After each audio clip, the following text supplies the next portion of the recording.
Merci René et merci à vous tous. Pour ceux qui ont peut-être déjà suivi nos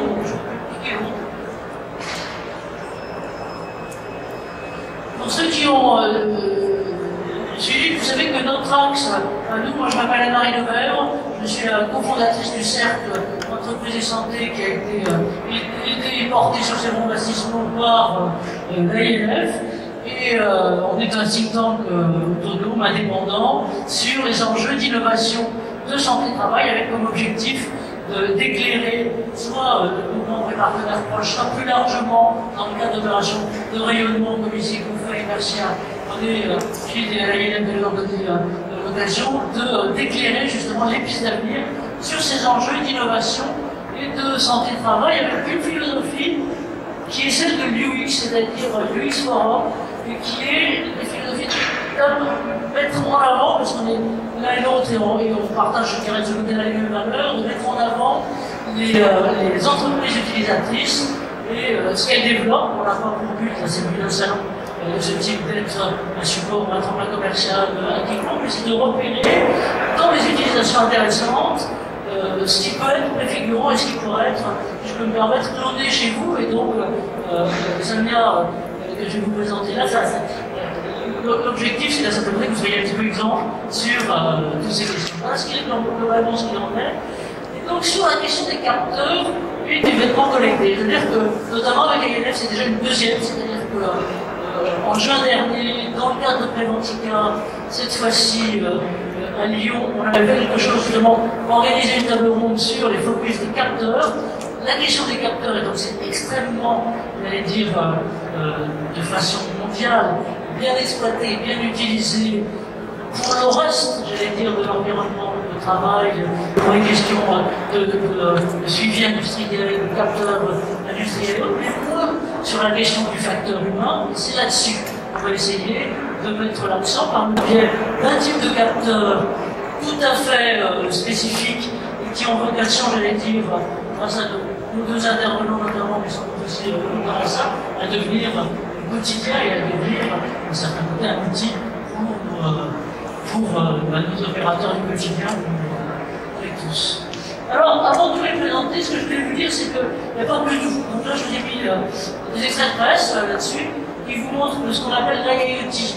C'est pas, je ne suis pas en blague, hein, c'est industriel IoT, c'est-à-dire les objets connectés industriels, c'est en plein boom mondialement, en France aussi, d'ailleurs dans l'un des programmes, encore une fois, le numérique était à l'innovation de notre noble gouvernement, le développement d'IoT et l'IoT industriel a été annoncé il y a une dizaine de jours par Macron comme étant l'une des priorités, et on voit, si bien en gros, que le nombre de connexions et aussi d'ailleurs de problèmes que ça peut engendrer en matière de data est de plus en plus important.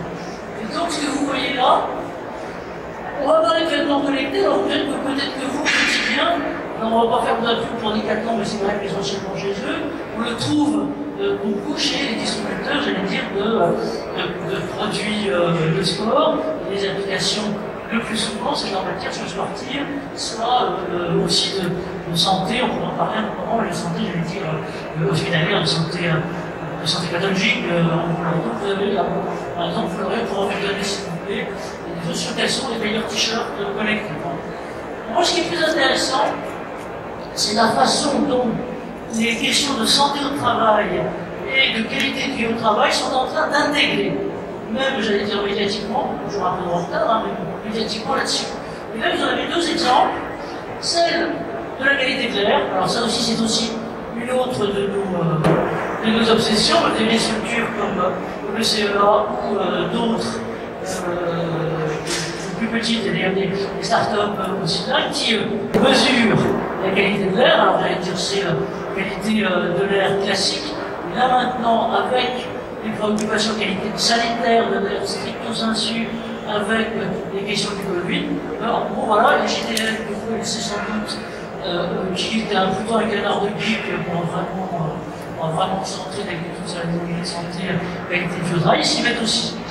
De la même façon, je vous ai mis là un truc sur le Mag IT, là aussi c'est un canard de geek, si on peut dire, et qui là, il y a 4 jours hein, sur cet article-là, qui là aussi nous dit, ben voilà, comment ça peut se développer, et fait un focus que vous voyez peut-être de loin, si vous sortez une paire de jumelles et une pince épilée, sur l'intégration des enjeux de qualité de vie au travail là-dedans. Donc, on est en plein là maintenant dans un courant qui est tout à fait porté, et tout à fait important de ce côté-là. Je vous propose que là maintenant, on le voit avec deux grands groupes à certains côtés, une grande et l'autre qui est grande aussi.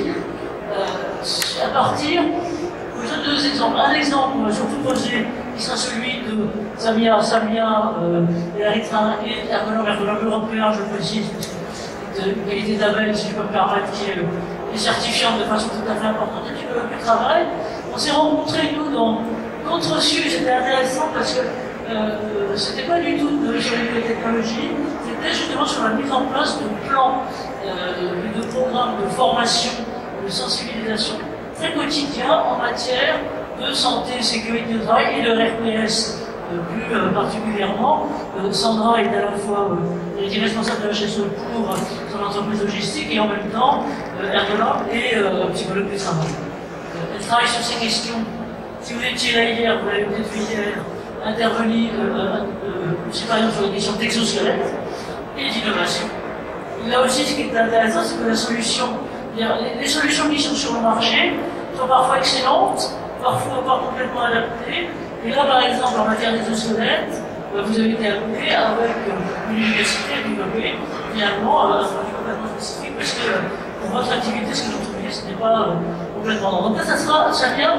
Cela sera sur la question des vêtements connectés, plus particulièrement. Alors, il y a une pièce de vêtement qui ne paraît pas, parce que ça ne va pas à l'extérieur, comme dirait l'autre, c'est les semelles. Et avec les semelles connectées, et là c'est Sylvain, n'est-ce pas, qui, une fois les bons coutumes, on fait monter sur scène quelqu'un qui représente un offreur, un concepteur, et pas seulement l'utilisateur, mais on lui demandera de parler de l'utilisation. C'est un start-upper de Sophie Antipolis et qui a développé justement dans une vision sécurité un système bien spécifique, bien intéressant, qui est celui des semelles connectées.